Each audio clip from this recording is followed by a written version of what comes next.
berjalan dalam firman-Mu, hatiku siap.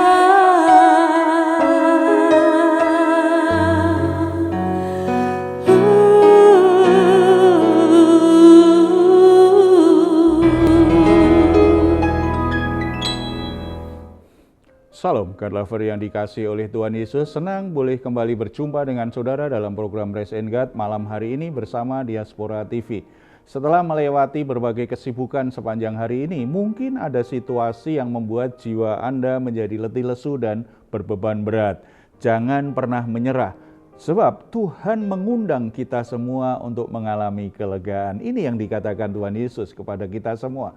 Marilah kepadaku semua yang letih lesu dan berbeban berat, aku akan memberi kelegaan kepadamu. Puji Tuhan, mari kita imani janji Tuhan ini, kita imani undangan Tuhan ini, kita membawa semua pergumulan kita kepadanya, percayalah kelegaan Tuhan berikan, kita akan bisa melewati semuanya berkemenangan karena Tuhan menyertai kita semua.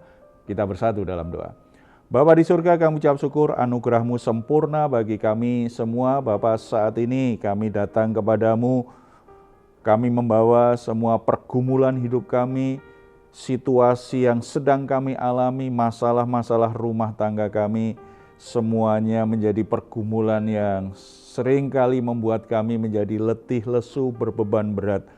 Kami membutuhkan kelegaan dari-Mu, angkat semua beban hidup kami, beri kami keringanan dalam menanggungnya, dan kami sangat percaya anugerah-Mu cukup bagi kami untuk melewati semuanya dan menyelesaikan semuanya dengan berhasil.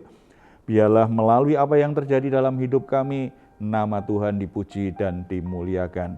Bapa, saat ini kami siap mendengar firman-Mu dalam nama Tuhan Yesus. Amin. Saudara-saudara, ketika orang menjadi berhasil, ketika orang sukses dalam segala hal, mungkin pekerjaannya berhasil, dia semakin hari karirnya semakin meningkat, atau bisnisnya juga sukses sehingga dia berlimpah dengan kekayaan, atau bisa saja keberhasilan itu di sisi yang lain ketika dia meniti karirnya dalam dunia hiburan, dia semakin populer, dia semakin terkenal. Setiap orang mengalami keberhasilan, seringkali kalau tidak bijaksana dan hati-hati, tumbuh kebanggaan yang akhirnya berubah menjadi sebuah kesombongan, keangkuhan. Dia pikir semua pencapaian dalam hidupnya itu pantas dia terima karena dia memang hebat, karena dia memang pintar, karena memang punya kapasitas untuk hal itu. Dia lupa akan anugerah Tuhan. Kalau ini terjadi, pelan tetapi pasti, makin lama hati kehilangan iman. Yang ada adalah kesombongan, keangkuhan untuk menentang Tuhan.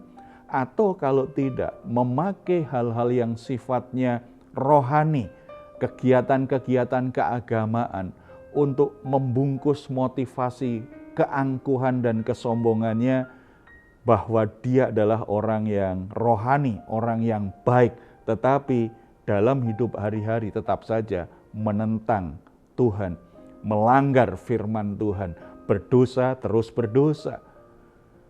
Karena dia pikir dia hebat, dia yang dibutuhkan Tuhan, bukan Tuhan yang membutuhkan, bukan dia yang butuh Tuhan, tetapi Tuhan yang membutuhkan dia. Karena dia begitu terkenal dan hebat. Hati-hati ketika hal ini terjadi.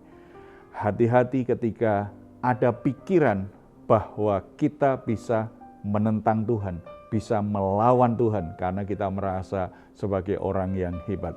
Kita akan lihat kebenaran firman Tuhan bahwa tidak ada satu orang pun yang sebenarnya mampu menentang akan Tuhan. 1 Samuel pasal yang kelima ayat 1-12. Tabut perjanjian di sini kan kalau kita baca perikop sebelumnya, pasal sebelumnya, tabut perjanjian itu dirampas oleh orang Filistin. Tabut perjanjian itu lambang kehadiran Allah di tengah-tengah umat Israel. Walaupun demikian, bukan berarti Allah itu bergantung pada tabut perjanjian itu. Itu menjadi lambang Allah hadir di tengah-tengah umatnya. Kehadiran Allah tidak bergantung kepada tabutnya, kepada bendanya. Walaupun benda itu sama sekali tidak akan ditinggalkan oleh Tuhan, karena Tuhan yang memintanya. Tetapi itu sebuah simbol bahwa aku akan menyertaimu. Dan kalau umat Israel berbuat dosa, Tuhan tetap tinggalkan walaupun ada tabut perjanjian. Saudara-saudara, bagi orang Filistin kelihatannya ketika mereka berhasil merampas tabut perjanjian, mereka bisa mengalahkan Tuhannya orang Israel. Dan mereka memakai sekehendak dirinya sendiri. Mereka tidak menghargai, mereka berpikir karena mereka sudah menaklukkan Tuhannya orang Israel, bisa dipakai menurut keinginan mereka sendiri. Dan ini yang akan terjadi. Ternyata Tuhan itu tidak terkalahkan. Tuhannya Abraham, Ishak, dan Yakub yang kita kenal di dalam nama Yesus Kristus itu tidak terkalahkan. Kita membaca 1 Samuel pasal 5, kita coba perhatikan ayat 1 sampai 3.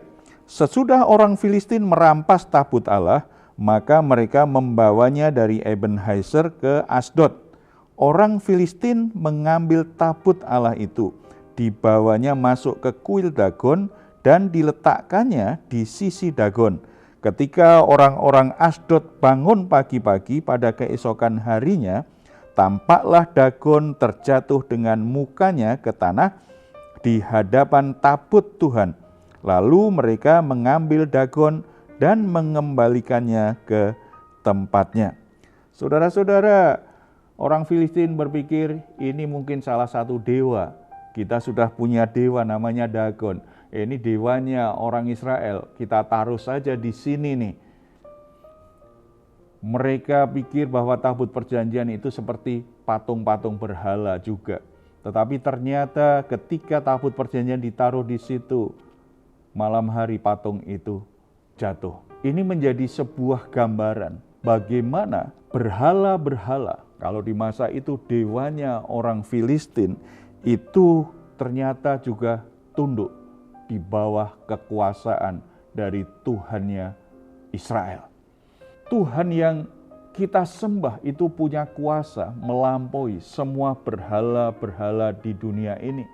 Semua kuasa yang ada, yang dianggap bisa melindungi, yang dianggap bisa membela, yang dianggap bisa memberkati. Tuhan yang kita sembah, yang kita kenal dengan nama Yesus Kristus Tuhan itu adalah punya kuasa yang melebihi segala kuasa yang ada di dunia ini. Makanya sebuah kesalahan yang fatal kalau kita sebagai orang Kristen berpikir ada kuasa lain selain pribadi Yesus Kristus Tuhan kita. Kalau orang ingin membandingkan atau menyekutukan Tuhan Yesus dengan yang lain, itu kesalahan fatal karena kuasa Tuhan kita melampaui kuasa semua berhala, semua kuasa yang ada di dunia ini. Bahkan kuasa iblis yang ditakuti manusia pun tunduk pada kuasa Yesus Kristus. Apalagi kuasa-kuasa yang lain, kalau itu bicara tentang orang yang punya jabatan tinggi, orang yang punya status sosial yang tinggi, orang yang kaya raya, orang yang punya kekuasaan yang begitu besar, tidak pernah sebanding dengan kuasa yang dimiliki oleh Yesus Kristus, Tuhan kita. Maka kesalahan fatal kalau sebagai orang Kristen kita lebih mengutamakan seseorang yang kita anggap punya kuasa atas hidup kita, tetapi mengabaikan ketaatan kita kepada Tuhan Yesus. Kesalahan fatal, dan kita akan alami sesuatu yang buruk seperti yang dialami orang Filistin pada masa itu. Semua kuasa itu akan satu persatu dirobohkan. Saya bertemu seseorang yang begitu bangga dengan orang tuanya, dengan ayahnya. Semua hal dia ungkapkan, dia bergantung, dia yakin betul bahwa ayahnya bisa menyelesaikan semua urusan dia. Bahkan ketika dia mulai bekerja, dia pikir kalau nama ayahnya itu orang tahu, pasti pekerjaan saya lancar, bisnis saya lancar. Ketika dia berumah tangga juga dia berpikir begitu. Orang tahu siapa ayah saya akan lebih mudah menikah dan urusan rumah tangga, masalah rumah tangga pasti bisa lancar semuanya. Dia sungguh-sungguh bangga tetapi juga bergantung luar biasa dengan ayahnya. Akibatnya imannya kepada Tuhan tidak bisa tumbuh. Kebergantungannya dengan Tuhan tidak bisa tumbuh dengan baik. Dia masih ke gereja, dia masih berdoa, dia masih baca Alkitab, bahkan sesekali dia terlibat dalam pelayanan. Tetapi imannya tidak bisa tumbuh dengan baik karena bagi dia yang jadi Tuhan adalah ayahnya, bukan Yesus Kristus. Semua masalah dia bergantung ayahnya selesaikan. Dia yakin kalau ayahnya mau menolong dia, semua beres. Dia tidak perlu sungguh-sungguh bergantung kepada Tuhan Yesus. Yang terjadi kemudian adalah ayahnya meninggal. Ketika ayahnya meninggal, dia seperti tidak punya kekuatan apa-apa. Dia merasa tidak punya siapa-siapa. Padahal dia masih punya Tuhan Yesus Kristus. Saudara-saudara, kadang-kadang Tuhan izinkan orang atau sesuatu yang membuat kita itu bergantung penuh kepada Dia, dirobohkan oleh Tuhan, dikacaukan oleh Tuhan, supaya kita sadar bahwa satu-satunya pribadi yang punya kuasa tidak terkalahkan, di mana kita harus bergantung adalah Tuhan Yesus Kristus saja, bukan kepada yang lain. Tidak hanya itu, kemudian mereka lihat kok ini patung dewa kita jadi jatuh. Akhirnya mereka inisiatif, kalau begitu kita pindah ke tempat lain supaya tidak mengganggu dewa kita. Lalu dipindahlah di tengah-tengah pemukiman di antara mereka. Kita baca ayat 9. Tetapi setelah mereka memindahkannya, maka tangan Tuhan mendatangkan kegemparan sangat besar di atas kota itu. Ia menghajar orang-orang kota itu, anak-anak dan orang dewasa, sehingga timbul borok-borok pada mereka.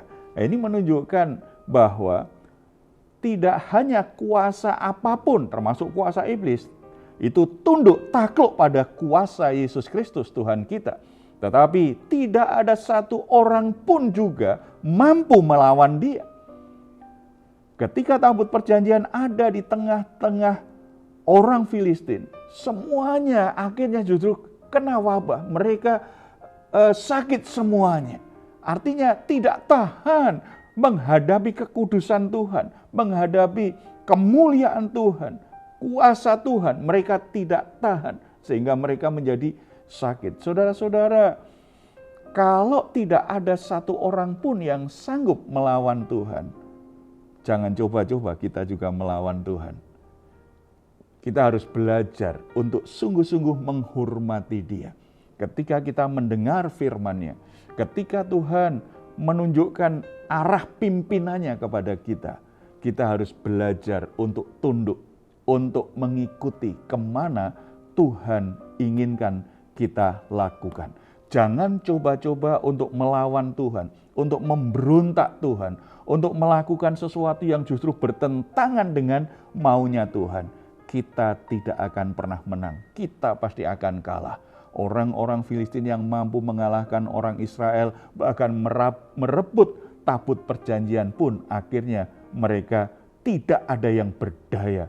Saudara-saudara, dari perikop ini kita diingatkan dua hal penting. Jangan pernah mengandalkan seseorang atau sesuatu melebihi kita mengandalkan Tuhan. Yang kedua, jangan sombong sepertinya kita lebih tahu dan lebih mampu dari Tuhan, supaya kita tidak mengalami perjalanan hidup yang banyak gagalnya dan banyak alami masalah. Mari kita bersatu dalam doa. Bapa di surga, kami bersyukur firman-Mu hari ini mengingatkan kami bahwa Engkau adalah Tuhan yang tidak terkalahkan. Engkau adalah Tuhan yang punya kuasa tidak terbatas. Engkau adalah Tuhan yang punya otoritas atas segala sesuatu. Tidak ada satu kuasa pun yang mampu menandingi kuasa-Mu. Tidak ada kuasa yang sanggup mengalahkan Engkau.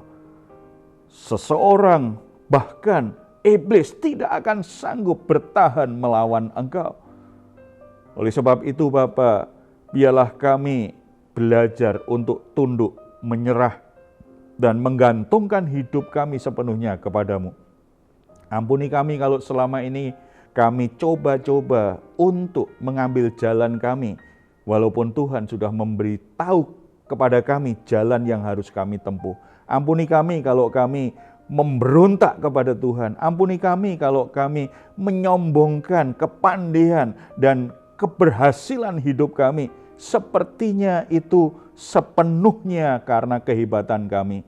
Kami lupa bahwa itu adalah anugerah Tuhan, itu adalah berkat-berkat Tuhan. Ampuni kami kalau kami sengaja menentang Engkau, menentang firman Tuhan, menentang pekerjaan-Mu. Tuhan, ampuni kami semua Bapa. Ajar kami supaya kami peka dengan pimpinan Tuhan, supaya kami peka dengan suara Tuhan, dan biarlah kami belajar merendahkan diri, tetap menghormati dan taat kepadamu. Kami sangat percaya ketika kami membangun sikap seperti ini, ada banyak masalah yang tidak akan terjadi dalam hidup kami. Kami akan bisa menghindari berbagai pergumulan dan masalah hidup karena kami punya sikap yang benar terhadap-Mu, bergantung kepadamu dan tunduk pada otoritas-Mu. Berkati saudara-saudara kami yang bersama-sama dengan kami di program Raise and Guide malam hari ini.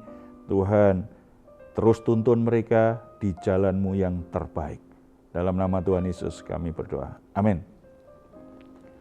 Jika saat ini saudara atau keluarga mengalami pergumulan dan membutuhkan dukungan doa, di layar saudara ada nomor telepon yang bisa saudara hubungi. Tim doa kami akan mendoakan saudara.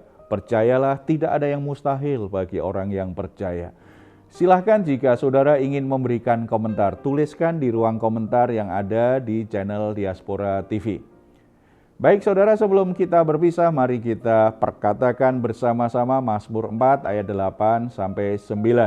Engkau telah memberikan sukacita kepadaku lebih banyak daripada mereka ketika mereka kelimpahan gandum dan anggur. Dengan tentram aku mau membaringkan diri lalu segera tidur, sebab hanya Engkaulah ya Tuhan yang membiarkan aku diam dengan aman. Puji Tuhan, selamat beristirahat. Mari kita semua mengalami Raise and Guide malam hari ini di dalam hadirat-Nya. Tuhan Yesus memberkati kita. Salam. Hatiku